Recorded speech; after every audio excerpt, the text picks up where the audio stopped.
Tonight, the Zika virus has been declared a global health emergency. We'll fill you in. Later, tonight kicks off the start of the 2016 primaries. Stay tuned. Plus, a fire rages in the heart of downtown Los Angeles. What was the cause for this disaster? We have the details. Hello and welcome to the MCTV Weekly News Update. I'm Kelly Curtin. And I'm Clancy Burke. Here are our top stories. The Zika virus has been declared a, quote, public health emergency of international concern by the World Health Organization. Research suggests that the virus is linked to serious birth defects in South America. World Health Organization officer Margaret Chan that a coordinated global response was necessary, with mosquito control being the main concern. Pregnant women have been advised to avoid travel to affected countries. Tonight, primary election season kicks off with the Iowa caucuses. Republican and Democratic voters started gathering tonight at 7 p.m. Eastern to start the long process of voting on the predicted party candidate for the 2016 race. The winners of the Iowa caucus don't necessarily determine who will vote the party candidate, but they give an indication of the state of the race. We'll post the results on Twitter later as soon as they come in. At around 5 o'clock this morning, a major fire spread throughout an industrial building in Los Angeles. More than 140 firefighters arrived at the scene to fight this fire that burned for almost 2 hours. Luckily, there were no casualties. The cause for the fire is believed to be the explosion of propane tanks in the building, but investigation is still underway. El Nino is in full force in Southern California. This weekend, hurricane-like winds and heavy rain pummeled areas from the San Diego to northern Los Angeles, causing 115,000 to lose power. Many large trees, some as tall as 80 feet, were ripped from the ground in the 40-mile-per-hour winds. And the storm is not letting up. It is estimated that winds will reach a high of 60 miles per hour in the southern part of the state. However, Northern California can expect several inches of snow this week. This is quite different for the state, which has been in a drought for the past 4 years. Well, hopefully our weather here in Poughkeepsie won't look like that this week. Here's Jamie Cornelia with your weekly weather report.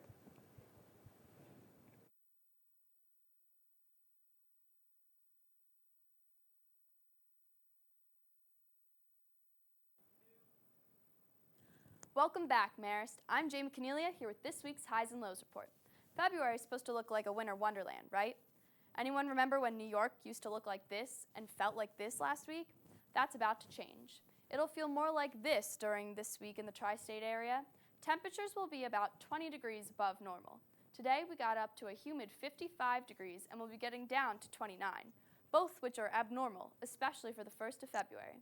Typically, during this time of year, we will see temperatures in the mid-30s as high, but it certainly isn't out of the question to see temps in the low to mid-20s. Tonight we'll get down to 29 with a 0% chance of precipitation. The hopes of seeing a snowflake in Poughkeepsie are going to have to be put on hold a little longer.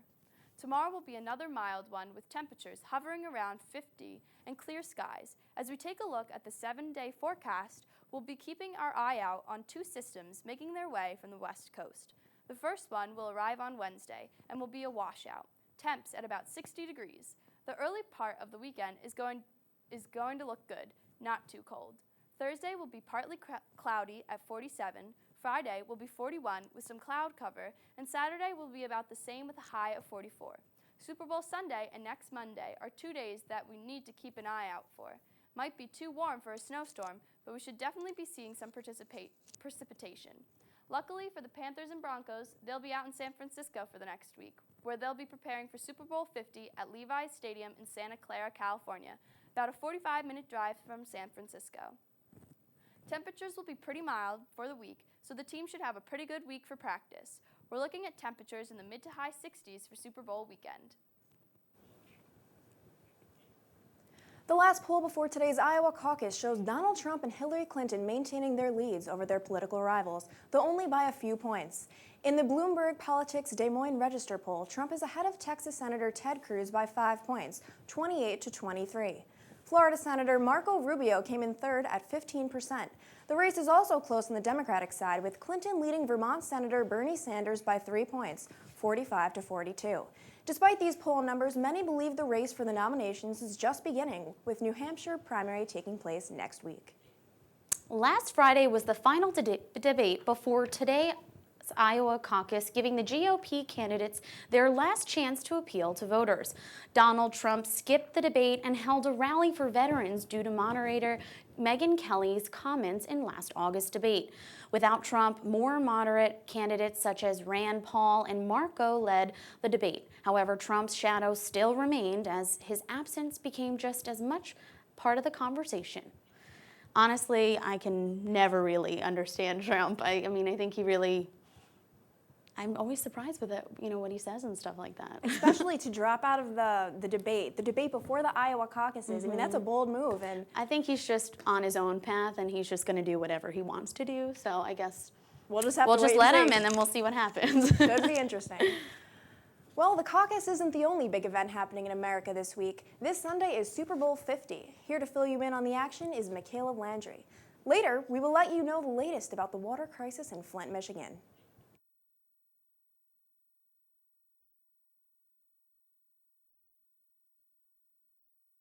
Hey Maris, I'm Michaela Landry and I'm about to give you a rundown of what has happened this week in sports at Maris and also professionally.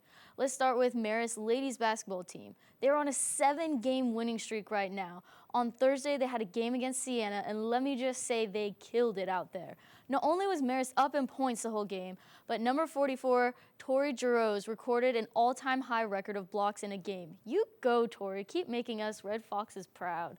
Maris also destroyed Siena 66-37 on Saturday, January 30th. Maris beat Ryder 74-56. As for the boys basketball team, they played Niagara at home on Thursday and were up by at least 15 points the entire first half. But once it reached the last 10 minutes of the second half, everything went downhill. And sadly, the boys had a close loss of 66-69, losing in the last few seconds of the game. Also, on January 30th, the boys played Siena and lost 66-77. Tough loss, but hopefully this Thursday they will be able to pull through with a win against Quinnipiac. Now on to the professional world of sports. As of right now, millions of people are descending into the land of Santa Clara, California, my home state, to Levi Stadium to see Super Bowl 50 and watch the Denver Broncos' Peyton Manning duke it out with Panthers' Cam Newton. I think I can speak for everyone when I say I hope this game is a good one and not a total slaughter like the last time the Broncos were in the Super Bowl. Just practice catching those snaps, Peyton, and you should be fine. But, knock on wood, of course, who do you think will win? I think that if the Broncos can shut down Cam and his offense, the Broncos have this one in the bag. But we shall see on Sunday. Now to hockey. One of my old Sharks players, go Sharks, John Scott, was named MVP of the NHL All-Star Game. The Pacific Division captured the first ever NHL All-Star 3-on-3 tournament with a narrow 1-0 win over the Atlantic. The Pacific is doing me proud. In baseball, the Kansas City Royals are reportedly trying to work on a new contract with catcher Salvador Perez to lock him up since he was so helpful in beating the Mets in the World Series. Sorry to bring up bad memories, New York.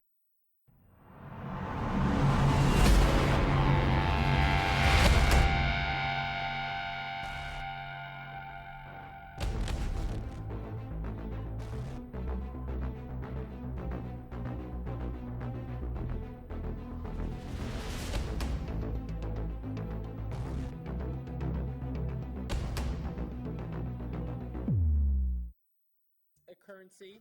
Money. It's a color. Green. It's a currency and a color. Gold. Yes. Very good.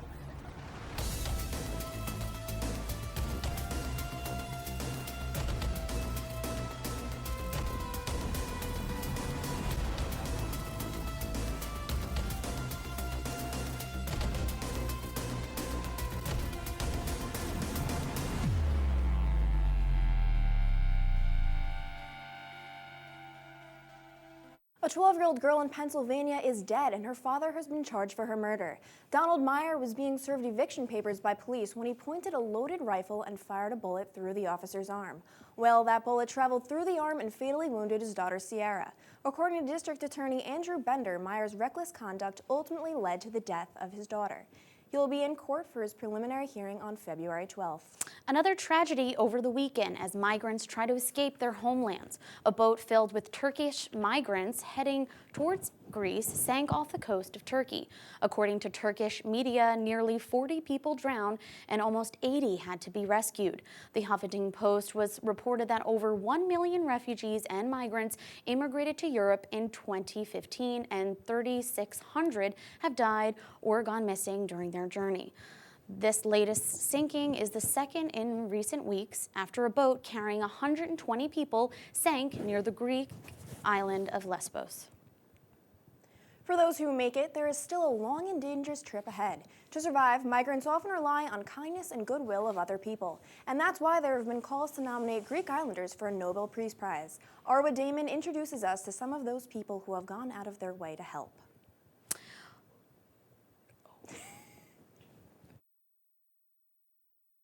Who just passed away, noticed the first boats in April of last year.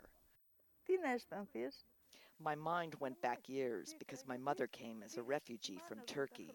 I saw the people walking, drenched. It's a deep sorrow. I felt like my heart was breaking. She calls them the red boats. Despiona did what she could, putting out water, sandwiches, hosing people off to cool them down in the summer heat. Often, she wanted to run down the cliff when she heard screams for help, but her knees aren't strong enough. Do you know how many people drowned and were taken out of the sea? What can I say? I feel like I have seen everything. Scattered graves lie in a plot in the Lesbos cemetery, often marked with just a number and a date. Small toys identifying those of the youngest victims.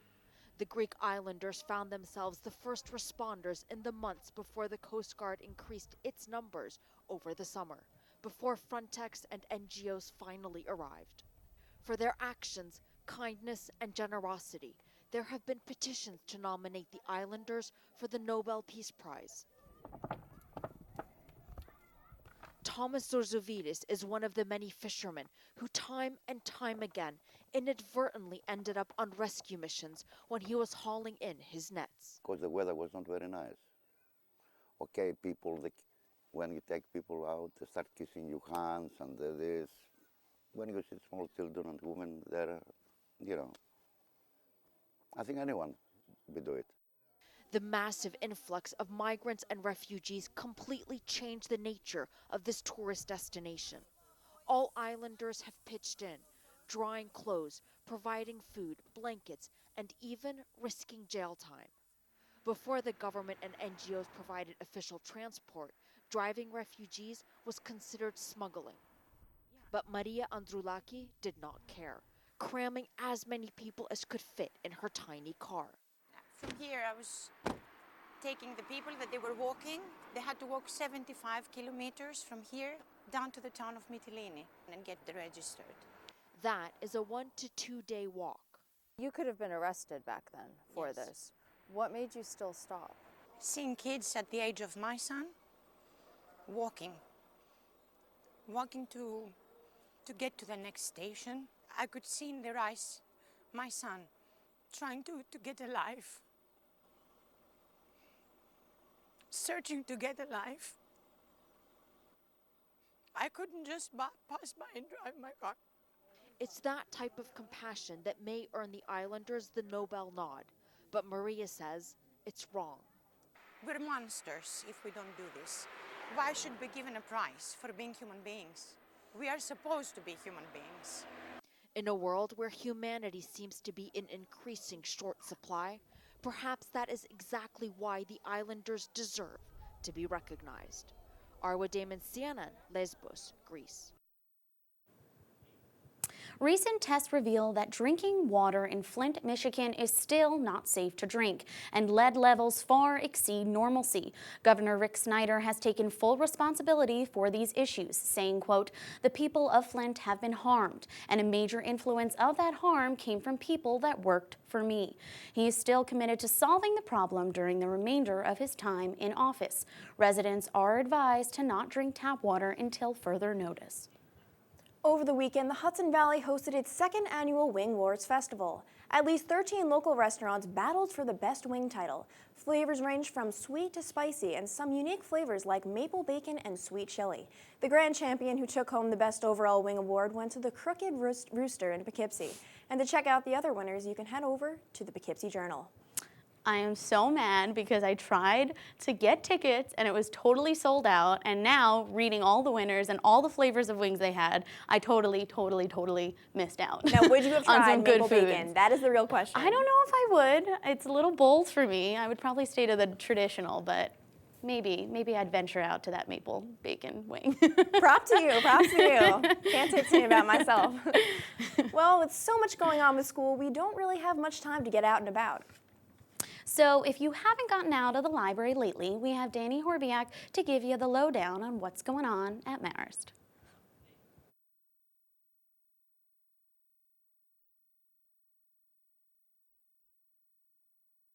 Hi everyone, I'm Danny Horbiak here with this week's update on all the news on campus and on the web. This is What the Fox. First, I'd like to welcome everybody back to campus, and I have a very exciting announcement to make about the future of this segment. What the Fox will now be your only place to find out about what's new in the world of memes. For those of you who don't know what a meme is, get out from under your rock and get on the internet. A meme is a stupid joke that gets made on the internet, gets spread around to every possible social media website, gets twisted even more until it's so meta that it hurts, and then your great Aunt Barbara posts it on Facebook 2 months after you haven't seen it anymore. That's a meme. Anyways, let's dive right in and discuss my 2 favorite memes of the month. First up, we have the Tag Yourself phenomenon, which started out as a relatively clever and enjoyable online activity. A user takes a collection of characters and asks those who view it to post who they believe they would be by the given characteristics. This is a Star Wars example of the Tag Yourself post that I find enjoyable. I think I'd be Finn, right here. Stressed out, wants affection, huge dork. That's totally me. Now, as is the life of a meme, this soon became boring for the people of the internet, and they decided to destroy the meme into utter garbage. I call this the garbage disposal phenomenon, where you put a meme in the disposal and it comes out as a shredded up degeneration. Here's an example of such. Yep. And here's another one. Let's see that one.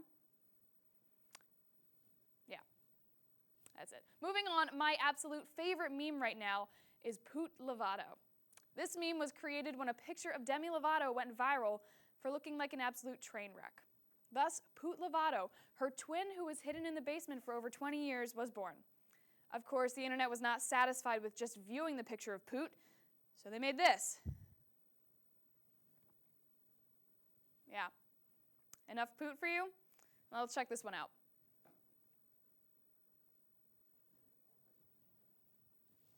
So remember, kids, next time you're in the basement, say hi to your good old friend Poot. That's all I have for you this week. Thanks for tuning in to What the Fox, the worst segment on news. I'm Danny Horbiak. Scientists believe there may be another planet in our solar system. Based on the unusual orbits of several distant objects, there may be a large planet beyond Pluto. The discovery comes from some of the same scientists who had downgraded Pluto to a dwarf planet. The planet is expected to be about 10 times as large as Earth and takes around 10 to 20,000 years to orbit the sun. The good news, McDonald's brought back its mozzarella sticks. The bad news, it forgot the main ingredient, cheese. Customers are complaining about ordering mozzarella sticks that have no cheese in them. Twitter blew up with tweets and pictures about the cheeseless sticks. McDonald's public relations responded and said the cheese, quote, melted out during the baking process, and they're working to fix the problem. I think it's absolutely crazy that there's no cheese in a mozzarella stick. It's all bread. Like, how are they? Breadsticks? Yeah. Breadsticks? I mean, I don't really eat mozzarella sticks, but if I was to order that, I'd be very disappointed, And I saw Twitter. Everyone was like, where's the cheese? Where is it? This is nothing. Why did I pay this? This is the first I'm hearing about it. I know. I heard it, but appalled. crazy, yeah. Well, thanks for tuning in to this week's Weekly News Update. I'm Clancy Burke. And I'm Kelly Curtin. See you all next week.